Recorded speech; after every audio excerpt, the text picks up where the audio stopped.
I've got a question for you, and hopefully I'll be able to give you the answer by the end of this video. Do you hit bad shots because of bad golf swings, or do you make bad decisions? Let's find out in today's lesson. So we're here on the absolutely stunning 17th hole here at North Wales. We have got the sea looking gorgeous out there.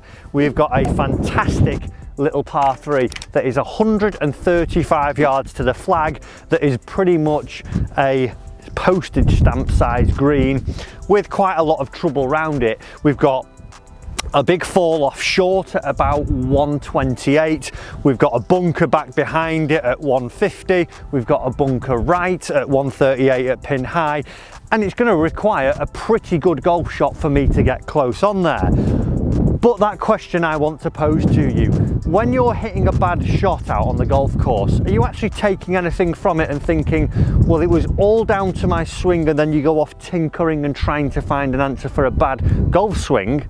Or was it actually that you made a poor decision? Because right here, right now, I know that that flag is 138 yards. I've selected my pitching wedge because that is how far my pitching wedge should go. It's a 135 club for me. But what I'm going to do is I'm going to hit this shot, and then we're going to see if it was a bad swing or a bad decision that caused the outcome of this shot. So I'm taking dead aim at the flag. Like I say, 135 is my yardage, and that's 138, so let's hopefully make a pretty decent swing and see what happens here. And I've absolutely flushed that one there, and you know what? It's now in the worst position I could be. It's short-sided right, and that was all down to a poor decision. Because what I didn't tell you before that is that the wind is whipping across the left-hand side for me. I generally am a fader of the golf ball, so I could now question myself and say, well, I left the face open too much there, I didn't turn it from right to left, but I didn't make that decision beforehand. I didn't think about what was actually going to happen. I actually got that fresh out of the meet. It flew exactly 135, I would imagine, because it pitched pin high, but it just tailed off there. So if I would have taken into account that wind coming from the left and my fade, and I would have made the same swing, but aimed at the left edge of the green, I probably would have been pretty close to the hole. So let's go through it again. But this time we're now going to make the correct decision. So we know it's that 138. I know that the wind's off my left, and I know that the pitching wedge is the right club. Now let's see what happens with this shot, and it could be actually swing fault error that causes me to hit a poorer one. So I'm going to aim left edge of the green for myself. So we're aiming a good 10 yards left really of where I was now. Pretty much the same swing.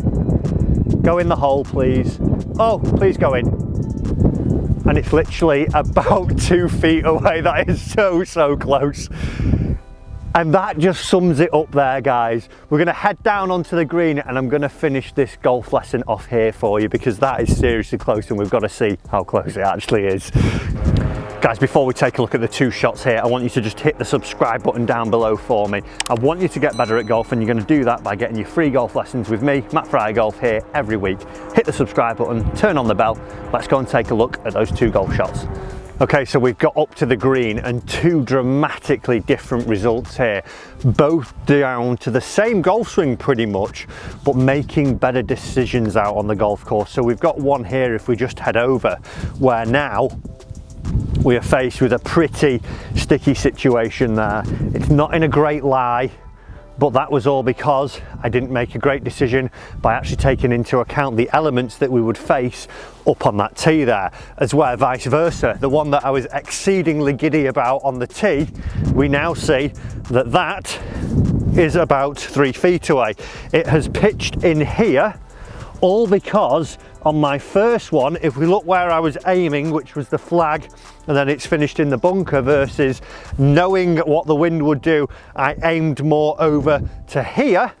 We then end up with the good result from there. So when you're out on the golf course, guys, you've got to question yourself. Is your bad result from your shot actually coming from a bad golf swing?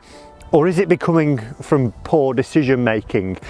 Try and figure that out, because like I say, you could go off in a rabbit hole and find yourself in a tangent of trying to fix 1,000,001 faults in your swing, when really, by just making a few better decisions and a few more informed decisions, you could actually hit better golf shots just like this one. So only a quick video there today, guys, but I want you to really take something from that. Is it bad golf swings or is it bad decisions? Figure out which one is costing you more on the golf course, and I reckon by making better decisions without even changing your swing, you could probably save yourself 4 or 5 shots anyway. I hope you've enjoyed this lesson, guys. Remember, do hit that subscribe button down below, turn on the bell notifications so you don't miss any of your future lessons, and I'll see you in the next one.